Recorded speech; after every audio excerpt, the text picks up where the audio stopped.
Tonight, the war front widens. It's affecting us. It's affecting the entire globe. More nations drawn into the Middle Eastern conflict. Is Canada's involvement inevitable? Plus, rodent pest problems. We can't live. We can't keep food. They're chewing through our walls. Rat infestations and the resident requests for municipal intervention. And syrup struggles. You just won't get any sap anymore, and that'll be the end of it. It's just like that. It's done. A sluggish start to maple season, blamed on Mother Nature.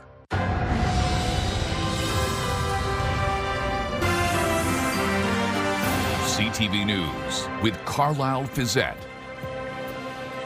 Good evening. Thanks for joining us. We begin tonight with the latest developments in the Middle East. Iran has now struck at least 12 countries in retaliation as American and Israeli forces maintain their onslaught. And today, President Donald Trump suggested he should be involved in picking Iran's new leader. With more, here's Adrian Gabriel. The screams of young children can be heard as one of two Iranian drones slams into the ground near a school. A second hitting this airport terminal. Azerbaijan's president has vowed to crush Iran with an iron fist after he says 4 drones were fired into his country. Iran has denied any connection to the attacks, instead blaming Israel. Iran is exporting the war, trying to expand it to as many countries as they can to sow chaos. In Tehran, an ever-intensifying onslaught from above rocked the city for a 6th straight day, where more than 1,000 people are now said to be dead. In parts of Beirut, concrete carnage where neighborhoods once stood. Traffic jams now line the streets with panicked civilians after the Israeli military ordered the evacuation of hundreds of thousands from the southern suburbs of Lebanon's capital city. This all comes as confirmation from Rome today that Italy is sending air defense systems to the Gulf. Spain also announcing it's sending its Christopher Columbus frigate to Cyprus to join a French aircraft carrier and Greek naval ships.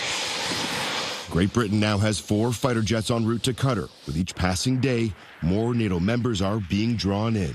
It's affecting us. It's affecting the entire globe. This is a global conflict. CTV News is currently stationed near the Incirlik Air Force Base in the southern Turkish city of Adana, along the eastern Mediterranean, where Turkish and U.S. NATO air forces have been stationed for decades. Just yesterday off the coast of the NATO base, an Iranian ballistic missile was shot out of the sky by NATO forces as it entered Turkish airspace. While Iran has denied targeting Turkey, one former NATO commander says he has little doubt about the aim of that Iranian missile. They're going after that airbase by design. Ballistic missiles are aimed. They know what the flight path is. These Shahed drones are aimed. They know what the flight paths are. This does not happen by mistake. And make no mistake, this is now a conflict forcing the hand of several NATO nations across the globe.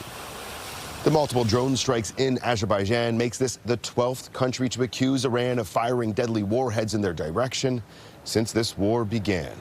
Adrian Gabriel, CTV News. As the conflict widens and more of our allies are drawn in, there are growing questions about Canada's potential involvement. With more on that possibility, here's Judy Trin. As the war in Iran escalates, the Prime Minister has not ruled out military participation. One can never categorically rule out participation. We will stand by our allies when it makes sense. There's a distinction between the offensive actions that were taken and are being taken by the United States and Israel, that were taken by them without consultation with Canada, with other allies. For now, the Canadian Armed Forces is focused on keeping 200 members out of the line of fire. We've been focused on the force protection of our people, which means dispersing and staying in locations if the force protection is acceptable. In some cases, relocating them to a different country in the region, or in some other cases, redeploying them to Canada. So far, about 20 personnel have returned to Canada. The federal government has not yet requested help in extracting citizens from the danger zone, but the military says it is preparing contingency plans.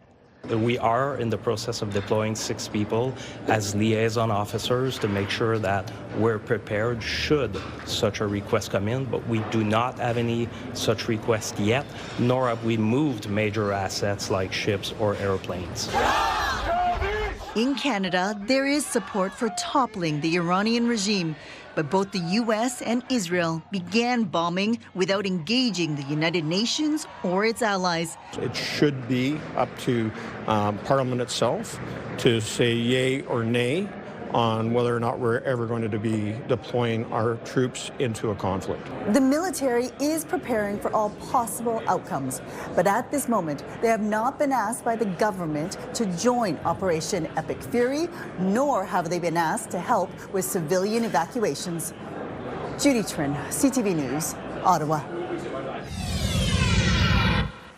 Good evening. It's been a dreary, wet day across the region. Solid deck of cloud and some rounds of rainfall. We have freezing rain warnings in effect outside of London to the east and northeast of the city. As we head towards Brant County, Waterloo, Wellington area, in and around Toronto, including Toronto, Peel, Mississauga, Burlington, and along that northern shoreline of Lake Erie. And this includes areas like Cobourg. Right near the lakeshore, just rainfall, but areas to the north will see some freezing rain. So far, temperatures have been above freezing, but as we head through the evening, the temperatures east of London will start to drop off. There's also the risk for some very light freezing drizzle north of London, but again, temperature is expected to stay just above freezing. That will lead to the precipitation coming down as rainfall and not freezing rain and freezing drizzle.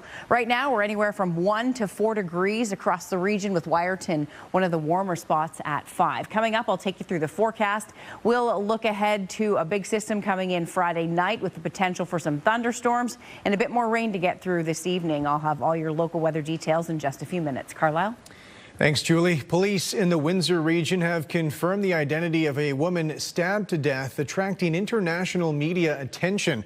According to police, Nancy Grewal was a social media content creator and a vocal critic of the Khalistan movement that seeks an independent Sikh homeland in the Punjab region of India. Her death has sparked widespread speculation online about a possible motive. The LaSalle police chief addressed those claims today, saying investigators are considering all information. We receive a number of inquiries from media asking about different narratives they've heard and different motives. And so we wanted to share that, especially with the citizens of LaSalle, that this is not a random act of violence. We believe Ms. Grewal was the subject of an intentional act of violence. A milestone moment in Windsor today, the ceremonial grand opening of the NextStar Energy plant. The multi-billion-dollar battery-making project has been 4 years in the making. With more on its unveiling today, here's Michelle Molesky. 1, 2, 3. NextStar Energy is officially open for business. 1,300 people work here. We found a workforce shaped by generation of manufacturing excellence, a community that understands the pride of building something real. Company officials won't say how long it will be or what it will take to get to the 2,500 jobs promised by NextStar and the government. We commend LG Energy and NextStar for their versatility in pivoting to maintain production in a changing marketplace and for your ongoing commitment to Canadian workers. NextStar was initially supposed to be about building electric vehicle batteries. LG officials admit the interest in EVs just isn't there yet. And then the company faced uncertainty when Stellantis sold their stake in the company, according to Korean politicians. At that important moment, LG Energy Solution made a clear choice. LG chose to stay in Ontario, Canada. LG chose to protect jobs. LG chose to honor its commitment. That decision deserves the recognition. The factory carries with it substantial subsidies from the upper levels of government. And although neither on hand could say how much NextStar has received to date, they say the investment was a wise move. There's a difference between politicians that look year by year on their budgets, and politicians that look 50 years down the road and 100 years down the road. And with this project, we're looking 50 to 100 years down the road. Industry Minister Melanie Joly says when the deal was inked for NextStar, Canada was competing against the American Inflation Reduction Act to land investment. Joly says the Americans have now turned their back on that act. It's up to them to take their own decisions. We thought that we needed to double down on these investments. We thought it was important to continue notwithstanding because the U.S. could take other decisions eventually. But we were on the right path, and we're convinced we're still on the right path. There was a 50-50 partnership between the federal and provincial government for a portion of the $5+ billion building here. So, we would have been a percentage of that shared equally. Michelle Molesky, CTV News. A London city councillor wants to ban publicly funded local agencies from handing out drug pipes. As Brian Bicknell reports, it's reigniting debate over harm reduction and public safety. Every 5 minutes, people are picking up pipes, stepping on them, they're broken, they're cleaning them up, they're seeing people smoking them. Ward 4 councillor Susan Stevenson has filed a motion to Council's Community and Protective Services Committee asking that publicly funded agencies be prohibited from handing out drug pipes and other substance inhalation supplies in downtown, Midtown, and Old East Village. In the core area where public drug use is being targeted for enforcement and trying to limit that, why would we be handing it out in the very spaces that we're saying we don't want to see it? But the very idea is garnering no shortage of attention. Councillor Sam Trosso, who sits on CAPS, says he's upset by his colleagues' approach. We have to be careful that we don't just take a knee-jerk reaction to things because they don't look right. I want a much more evidence-based approach. The owner of this Old East coffee shop says yes, discarded drug pipes are indeed a problem. But the former healthcare professional also says she understands the need. Until we fix a lot of the larger systemic problems, harm reduction does work in reducing people getting sick. According to London Cares, pipes and other inhalation equipment are handed out on weekends and evenings by its outreach workers in the community as part of a harm reduction supply package. The program is administered by the health unit and funded mostly by the province. The medical officer of health says there's a difference between promoting drugs and enabling the safe use of drugs. Real risk at times of transmission of those bloodborne diseases through the use of shared pipes or inhalation devices because of cracked libs and potential blood exposure in that way. That is one of the reasons why safe inhalation supplies from a medical perspective have been part of the suite of options. Councillors will consider Stevenson's motion on Monday. Brian Bicknell, CTV News. A London city councillor is calling for controls on pest populations, particularly in an East London neighbourhood. As Sean Irvin reports, that's in response to resident complaints over rat infestations. Robert Shields looks out at Egerton Street just a few steps from his home. Squashed in the middle of the road is a familiar sight, a dead rat. It's just one of what he believes could be thousands near his residence and in it. I've woken up to one being on my body. They're not scared.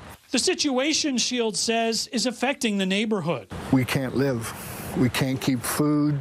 They're chewing through our walls. For the most part, Shields says the rat problem is not created by his neighbors, who are embarrassed by it. It's not a dirty issue. It's a city issue. Enter local councillor Hadley McAllister. He confirms rats are a concern citywide, but particularly in some areas of his ward where reports of rat sightings are piling up. Late last year, he called for city staff to take steps to control rodents around dumpsters. Now McAllister wants a broader response, He wants city staff to consider looking at the impact of rats on all types of housing and some commercial properties. I really would like there to be a way to track, especially with rats, what areas are experiencing it, and have a quicker response because of the serious health implications of having those. The plan is not without precedent. Toronto introduced a new rat control program last fall.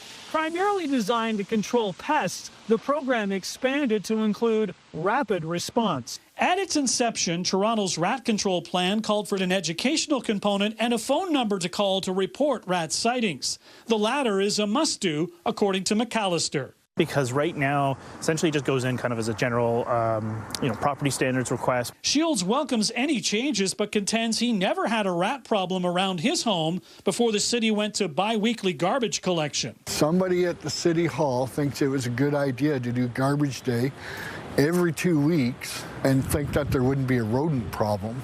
Shields says he spends $1,500 a year now on professional rat traps. He even poured a concrete curb around a portion of his residence last summer, but the rats simply found another way in. They've chewed right through the cinder blocks. Shields wants the city to take steps to rid the area of rats immediately. We got a problem now. But McAllister is asking for a bit of time as the rats keep coming. And so if there are more resources required, I still think that's a conversation as council we need to have. In London, Sean Irvin, CTV News. Officials with a London housing co-op say several rent-geared-to-income apartments are sitting empty because of a financial crisis made worse by a dangerous drug dealing market. Daryl Newcomb has more on the issues and to look inside these units, and a warning: some of the images in this story are graphic. A total of 15 rent-geared-to-income units have been destroyed and are left vacant inside the Toll Puddle Housing Cooperative at King and Adelaide because there isn't enough funding to fix them. And threats from drug dealers written on the walls have the president of the co-op's board asking not to be identified on camera. I'm targeted. Very often when I remove people from the building, I'm threatened. I've actually been physically harmed. I've been working security for 15 years, so here's I feel like this is one of the worst site. Head of security Dennis Nixon providing an unfiltered tour of the 134-unit building where drugs, violence, and insufficient funding has put good tenants at risk. They include low-income Londoners, young families, the elderly, and the disabled. We're going to need between $1 and $2 million. This property has been neglected by the City of London for at least a decade. As a cooperative, the building's operations and ownership is separate from City Hall. However, it does receive tenants through the city's prioritization list. The co-op president says new tenants placed from that list who are not yet stabilized for housing are the source of the building's problems. They need to be made well before they can live independently. We are not the first step. We are a piece of the puzzle, but we're definitely not the first step. We don't have the resources and skills. How many buildings are at risk? How many units are empty? Councillor Susan Stevenson expressed her concern to city staff during this week's council meeting and intends to bring forward a motion to an upcoming committee meeting. The issue needs to be brought before council for discussion and with the public around the funding that we have. The fastest and cheapest way to get units available for people to move into is to fix the ones we have. Council has dropped the ball on this. They need to contact us. We're willing to sit down and talk to them. The Co-op Housing Board's president invites council members and senior city staff to take a similar tour of the building. Daryl Newcomb, CTV News. Local pharmacies are now dispensing medications for animals in addition to humans. It could mean more options for pet owners and potentially lower costs. However, as Rita Ismail reports, veterinarians say those changes come with risks. Pet owners now have more options to fill their animals' prescriptions, including the local pharmacy. For years, both veterinarians and pharmacists in Canada have been legally allowed to dispense medication for animals. But many pet medications were only available directly through veterinary clinics until now. We can order from the same supplier as the vets now. It used to be exclusive to only vets, so now we are able to dispense the same medications. Marina Barsham, pharmacist and owner of Forest City Pharmacy, began filling pet prescriptions this past January. She says the drugs are handled the same way as those for humans, and prices are often lower because dispensing fees are standardized and drug markups are lowered. We dispense a prescription exactly as written. We are not allowed to substitute anything. It's exactly as what the vet orders. And we want to work together with the vets to make it easier for the client to afford medication. But some veterinarians say the change raises concerns. Pharmacist trained with human medicine doesn't have the comparative animal training that a veterinarian would. And certainly animals metabolize medications different. There are very specific species differences that, again, a dispensing pharmacist without the veterinary training wouldn't have that knowledge to be able to address any concerns. Hancock also says medication sales make up a large portion of revenue for many veterinary clinics. Without that income, she says some clinics may have to increase the cost of appointments. This is not about a business competition issue. It's about a patient safety issue.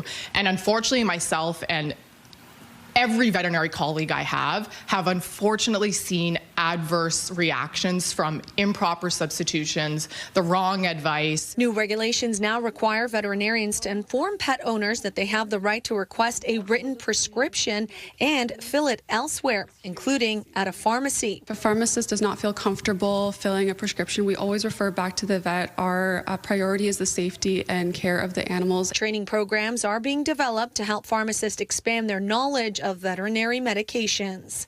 Rita Ismail, CTV News. When we come back, our Prime Minister's message to Australia's Parliament. Mark Carney's latest efforts fostering foreign partnerships.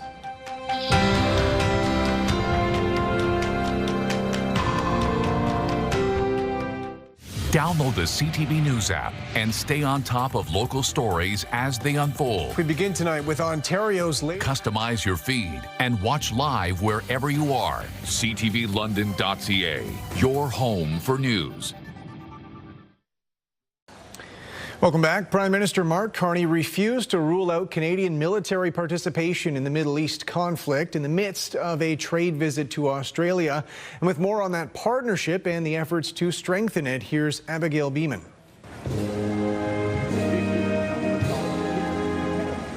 A warm welcome down under. The distance between our two nations has never mattered less. And the closeness of our values has never mattered more. Honourable members, honourable senators, the Prime Minister of Canada. In an address to Parliament in our shared Westminster system, Prime Minister Mark Carney highlighted many ways Australia and Canada are similar. Two proud democracies, the true north and the land down under, navigating with the same values. The two countries announced Australia is signing on to the G7 Critical Minerals Alliance, plus new partnerships on AI, energy, tax modernization, and defense. We're actively exploring new opportunities to protect our vast territories. We are the best in the world, and we are the only ones in the world. Canadian soldiers will begin training on the new radar Canada is buying from Australia later this year. At a news conference following the speech, both leaders were asked about Iran and the potential for Canada to get involved. One can never categorically rule out participation. We will stand by our allies when it makes sense. The Prime Minister started calling for de-escalation in the last few days. At the news conference, he outlined conditions that would need to be met before any ceasefire, de-escalation in hostilities, and an end to targeting civilians and civilian infrastructure. Abigail Beeman, CTV News, Canberra. The Paralympic Games get underway this weekend in Italy, including wheelchair curling on Saturday. And Canada's team is skipped by a local athlete competing in his 4th Paralympics. And as Lauren Stallone reports, he has a history of bringing home some hardware. Local Londoner Mark Idison is preparing to compete in Italy for his 4th Paralympic Winter Games. While I was in the hospital, made a promise to myself that I wouldn't play any sport that I had played able-bodied. Idison was involved in a helicopter crash in 2007, which left him with a spinal cord injury. Luckily, I broke that promise and gave curling a try, wheelchair curling, because I had actually played curling able-bodied. And I wasn't very good at it. I'm certainly way better sitting down than I was standing up. Idison won Paralympic gold in 2014 and bronze medals in 2018 and 2022. But what he's most proud of is something much bigger. The sport itself is important for physical and mental health, but also finding community is really important. The team doctor, Stephen Macaluso, says Paralympic athletes have to overcome a unique set of barriers. It's a lot of practice, dedication, commitment, sacrifice.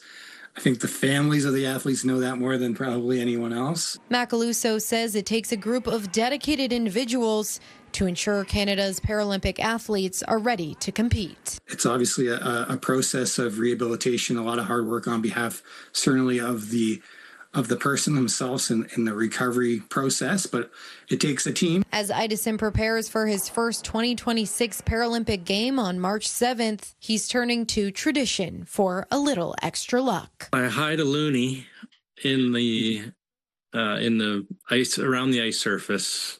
It's been a tradition since I started in 2014. Lauren Stallone, CTV News. Maple syrup producers say this season is off to an inconsistent start. They're blaming recent colder temperatures for holding back the sap. Scott Miller has more on the conditions they're counting on to get their taps flowing. This is our filter press. Kevin Snyder is still waiting for that 24 to 48 hours of perfect weather to really kick off maple syrup season. We haven't had any big runs yet, but this week looks pretty good. It's just been a little too cold. Snyder's looking for a few degrees above freezing during the day and a few degrees below freezing overnight to get that freeze-thaw cycle going. That really gets the maple sap running. Right now, it's looking like it's going to be pretty warm for a bit. So we'll get sap, and then eventually it'll just peter down. It'll get less and less and less every day until you get that freeze. So we're hoping for a freeze, but then when it's going to freeze up here coming up, it looks like it's going to stay cold for a bunch. So obviously when it's froze, the sap doesn't run. So I'm not sure what the weather's going to give us yet. This syrup season marks 50 years of making maple syrup for the Robinson and Snyder families. The family operation usually fills 230 barrels or 7,000 gallons with Canadian Gold each season. 460,000 feet of tubing carries the sap from 23,300 taps across 360 acres to Robinson's sugar camp each and every spring. Most trees only get one tap. Some get two, but they have to be pretty big to get two. It takes about 40 years for a tree to be able to get tapped, and it'll go 60, 70 years until it's time to get rid of it because it's too big. While the majority of the syrup made here at Robinson's ends up being enjoyed by Ontarians, some of it actually heads overseas. We do have a contract in Japan.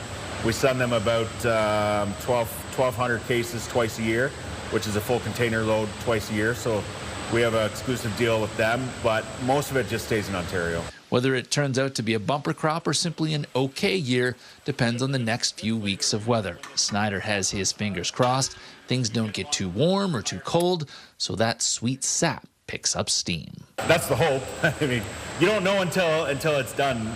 You just won't get any sap anymore, and that'll be the end of it. It's just like that. It's done. In Huron County, Scott Miller, CTV News. With Julie Atchison now, and I have to wager it's above freezing right now because we can hear audible rain in the studio right now in South London. Yes. In terms of the temperature, though, it's dropped to +1. So we're close. We are close. And thank goodness it is above freezing because all of that coming down right now outside, that would be a mess. Now, areas that I mentioned under the freezing rain warning could see a couple millimeters of ice accretion, and that will create some very dicey road conditions tonight. Our high today, 4 degrees. Our lows are temperature just in the last hour.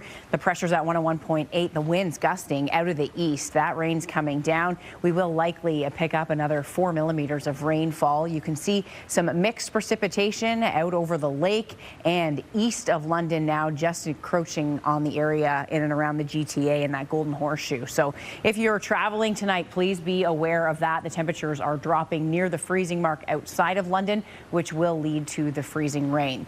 Area of low pressure south of the Great Lakes, and all of this rainfall is in advance of this warm front that stays south of us. So the low pressure area is just riding along that frontal boundary. That will continue tonight.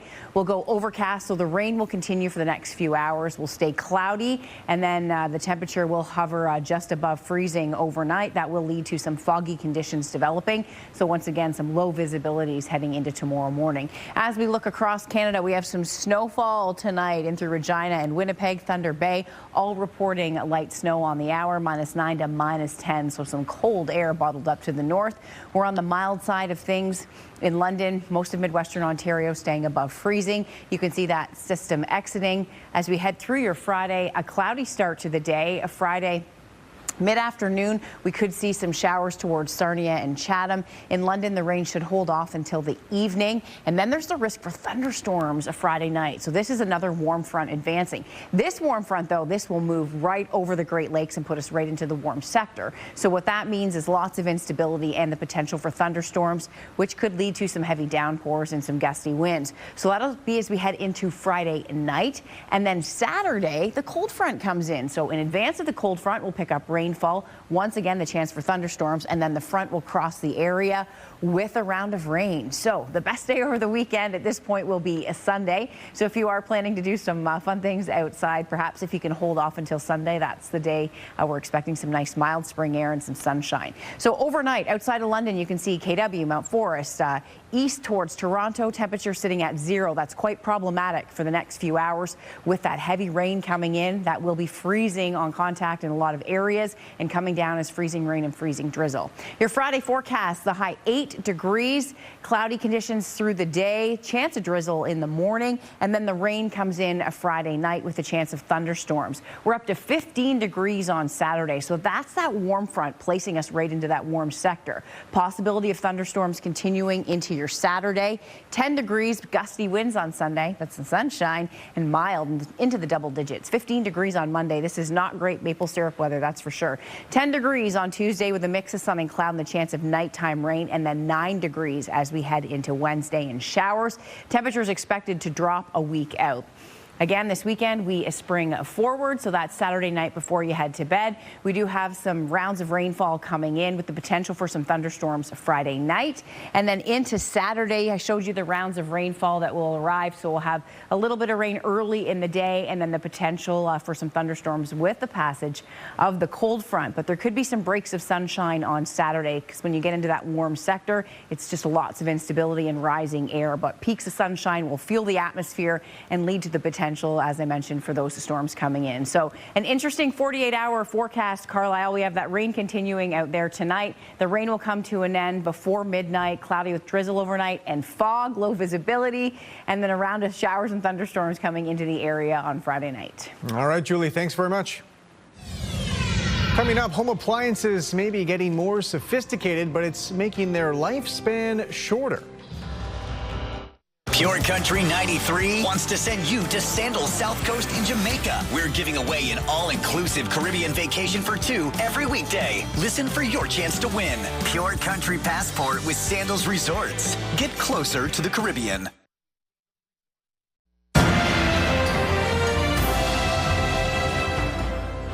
A homeowner east of Toronto recently won a furnace upgrade, replacing an old unit that lasted for decades. As Pat Foran reports, his replacement should save him plenty on his monthly utilities, but it likely won't last nearly as long as his old one. At this home in Bowmanville, the owner is getting a brand new furnace installed for free after winning a contest. Buttons Heating and Air Conditioning had the idea to find the oldest working furnace in Durham region. We thought we'd try to find one lucky person with the oldest furnace out there to enjoy a new furnace. There were plenty of entries. The fourth runner-up was a furnace 49 years old, third place 55 years old, and second place 60 years old. But the winner of the oldest working furnace was 69 years old. It took 4 people to get the hefty unit out of the house and into a van. Owner Doug Bothwell doesn't remember a time without it. So this furnace has been here most of your life? Maybe all my life, this furnace, yeah. Bothwell says despite its age, it never gave his family any issues. I don't recall us ever having any troubles whatsoever. Not one. Like, it just ran and ran. The new Daikin furnace he received should save him hundreds of dollars a year on his utility bills. This is going to be significantly more efficient than that old beast he had. They're going to save a ton in hydro and significantly in gas as well. Most new furnaces are expected to last 15 to 20 years with proper maintenance, but they use more electronics and sensors, making them harder to repair. Button says older models had fewer moving parts and were less likely to break down. I guess it's one of those things, they don't build them like they used to, right? And it was purring like a kitten when we came here. I was just in shock, just the way it was still working. Even though it was still heating his home and running smoothly, Bothwell says when offered a modern furnace, he had no thoughts of keeping the old one. Not really, but, you know, I can't complain about it all. You know, I can't. Like, let's just hope this one's half as good. That'll be great. Pat Foran, CTV News. Officials with United Airlines say they're cracking down on disruptive passengers who refuse to use headphones. They say passengers must wear headphones or earbuds while listening to audio on board. If not, that could lead to removal from the plane. They do say anyone who does not have headphones can access free earbuds when available. Canada's main stock index was down today as the price of oil rose higher. The TSX dropped 333 points. In New York, the Dow lost 785. The Nasdaq dropped 59. The Canadian dollar fell 0.07 of a cent. On commodity markets, gold lost $56 an ounce. Oil added $6.35 a barrel. Later on CTV News, a personal collection turned curated exhibit. How a man in Calgary created his own gallery showcasing Canadian music history. Welcome back. London police say they've charged a 36-year-old man accused of defrauding his employer out of hundreds of thousands of dollars. They say the man sent numerous transactions from the company to his personal bank account. Police also say the suspect used a company credit card, making more than $600,000 in purchases. They did not identify the business the suspect was working for. City officials in St. Thomas are celebrating the community's 145th birthday. We always love a good party, and we want to party like it's 1881. However, we wanted to bring out families and kids and everyone to support the city. It's important to us to have community programs and events and family friendly, and why not have, a celebration even in March while we're getting ready for the spring. Residents were invited to the Joe Thornton Community Center for the festivities last night, featuring a free skate, music, and food. The mayor was also on hand for a ceremonial puck drop before the St. Thomas Stars home game. Happy to be here for the happy 145th birthday of the city of St. Thomas. No, I was not at the first one, but it's great to see this many people celebrating the birthday of St. Thomas and watching the Stars win tonight, and a lot of people here, and we're looking forward to seeing the win. The provincial government is bringing back paper report cards to Ontario public schools. According to a statement from the Education Minister's office, it's intended to make sure families have simple access to their child's educational progress. Many schools provide student report cards exclusively online through a dedicated portal or a password-protected email. No timeline for the return of paper report cards was provided.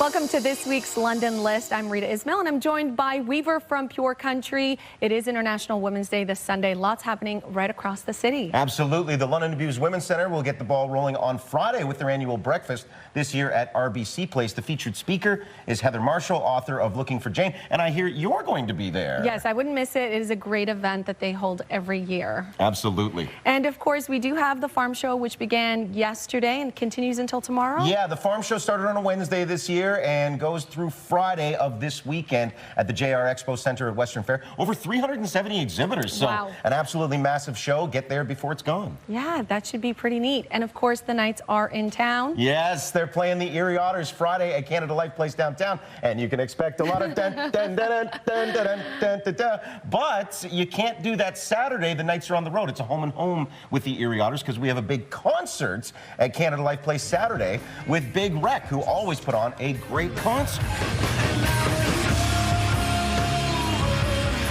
Yeah, for all those music lovers. And of course, let's take it back to International Women's Day, something happening on the actual day, which is Sunday. Yeah, Palisade Social Bowl have a Women in Music showcase. And if you think about all the amazing female musicians we've seen over the years, bands, solo artists, who knows, maybe the next one could be in the set that day at Palisade Social Bowl. So be sure to celebrate International Women's Day with them. That should be a great time. I love this energy, Weaver. I love it. I love good times. Yes, thank you so much for joining us. That's it for this week's London List. Tomorrow on CTV News, International Women's Day, the local events celebrating women's achievements and the ongoing efforts promoting equality. That's tomorrow on CTV News at 6.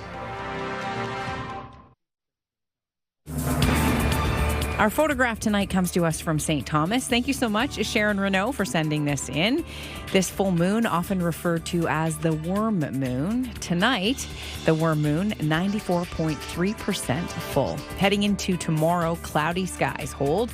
Watch for some fog by tomorrow morning, mild conditions and rounds of rainfall. Heading into Friday night, showers return to the region and the risk of thunderstorms on Saturday. President Donald Trump has fired his head of Homeland Security. The president announced Kristi Noem's removal while she was speaking at a major cities conference. In the social media post, Trump wrote Noem oversaw the controversial immigration crackdown in cities like Minneapolis, where 2 civilians were killed. He says she will be moved to a new post as the special envoy for the Shield of the Americas, a new security initiative for the Western Hemisphere. Trump says Oklahoma Senator Markwayne Mullin will take over Homeland Security's top job later this month. Federal government officials say they've reached a milestone in their efforts to reduce the public service sector workforce. More than 25,000 public servants have now received notices that their jobs could be at risk. The notices have been sent out over the last 2 months and have been shared by the Treasury Board of Canada as well as unions representing federal workers. At least 36 departments have been targeted. The budget implementation bill is still before the Senate, but the financial plan calls for a reduction of 28,000 positions by 2029. The mayor of a community near Montreal is criticizing the decision to reopen a bridge on Montreal's South Shore after it partially collapsed. It's impossible that it's only at that place that the bridge is in that condition. It has to be everywhere. So I find it hard to believe that it's safe to drive on it. The partial collapse left a gaping hole in the bridge, exposing the flowing river below. No injuries were reported as a result of the collapse, and the bridge was shut down only for a few hours. Local authorities say it was the Quebec government's decision to reopen some traffic lanes. The bridge is more than 60 years old and was supposed to be rebuilt this year. However, Quebec's transport minister now says that likely won't happen until 2028. London's top stories. We have breaking news tonight out of Ottawa. The latest in the breaking news alerts. I'm tracking an area of severe weather. It'll start. And watch live. A development now to a story from City Hall we brought you. Download the CTV News app.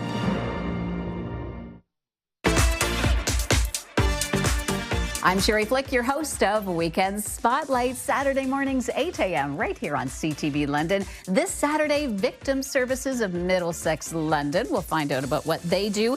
Colon cancer survivor and advocate Catherine will be joining us and sharing her story. The brand new London Children's Museum will take a little virtual tour and talk to someone from there and give you some ideas on events too. That's Saturday, 8 a.m. Welcome back. Multiple reports out of California indicate pop music icon Britney Spears was arrested last night for impaired driving. According to the Ventura County Sheriff's Office, Spears was taken into custody around 9:30 p.m. and released early this morning. Variety is reporting the 44-year-old was arrested on suspicion of driving under the influence. A representative for Spears told the outlet she's going to take the right steps and comply with the law. They also said hopefully she can get the help and support she needs during this difficult time. And finally tonight, an Alberta music lover who has turned his own massive collection of vinyl records and players into a public museum. Kevin Green has more on the archive of artifacts and what it can tell us about Canada's music history. Ken Murphy started collecting records as a child after his father brought home a Beatles album. Some say it's a life misspent. I prefer to think it's a life full of passion. It sparked a lifelong obsession with collecting and archiving artifacts and recorded music, which Murphy has now turned into a public gallery. About 15 years ago, I realized that I had reached a critical mass in my collection, and there were patterns in my collection that needed to be explored. The Vinyl-Centric Gallery's first exhibit, called Phonosphere, covers the period from 1948, when vinyl LPs debuted, to 1978. The exhibit showcases historic Canadian-made record players and offers a glimpse into the culture of the time. Most record players were purchased during this era were purchased in appliance and furniture stores, not stereo stores or audio stores. And Mum was in charge of that process because we were buying furniture and it had to fit into her decor. The museum highlights the birth and growth of Canada's recorded music scene, which until the early 1960s was almost non-existent. The Vinyl-Centric Gallery and Archive is also digitizing Murphy's over 100,000 record collection of vinyl LPs. I figure I'll be scanning for about 5 years, 5 days a week. I usually get in about 8 o'clock in the morning, I scan till 3 or 4. A visit to the museum features a curated background soundtrack of Motown, funk, disco, and rap. Murphy says he plans to add listening booths in a future phase. Kevin Green, CTV News, Calgary. And that's it for us. Thanks for watching. For your latest local headlines, you can always head to our website. For all of us at CTV News London, I'm Carlisle Fazette. Have a good night.